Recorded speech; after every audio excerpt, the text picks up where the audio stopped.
సురేష్, నాన్న సురేష్, 10 అయింది నాన్న. సురేష్, నిన్నే పిలిచేది. ఏంటి మమ్మీ పొద్దు పొద్దున్నే ప్రశాంతంగా ఉండనివా? కాఫీ తీసుకొచ్చానయ్యా, లే తాగుదు గాని. పొద్దున్న అరవకమ్మా, అక్కడ పెట్టేసి వెళ్ళిపో. కాదు నాన్న, నువ్వు మొబైల్ చూస్తున్నప్పుడు టీవీ ఎందుకు ఆన్లో పెట్టావు?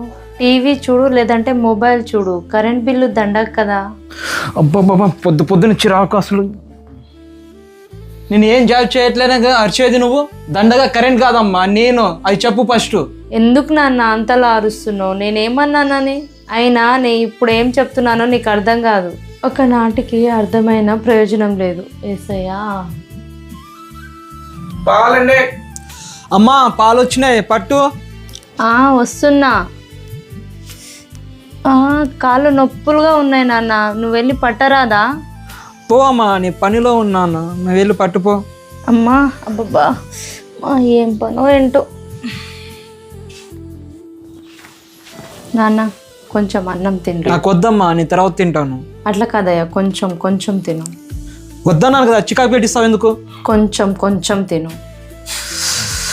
అబ్బా, ఇడితే అమ్మా, తింటా అంతే.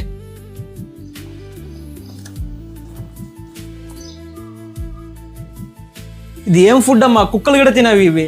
అది కాదయ్యా, ఇవాళకి సర్దుకో. అమ్మా కొంచెం కాఫీ అమ్మా.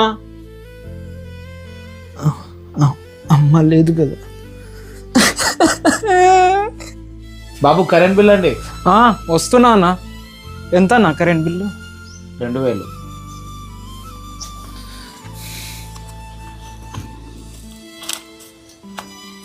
అయినా నేను ఇప్పుడు ఏం చెప్తున్నానో నీకు అర్థం కాదు.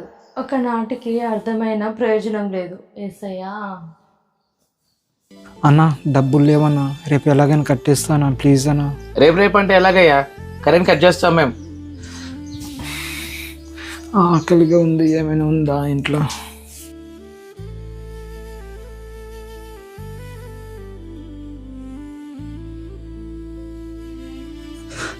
అమ్మా, ఎందుకమ్మా చచ్చిపోయావు అమ్మా?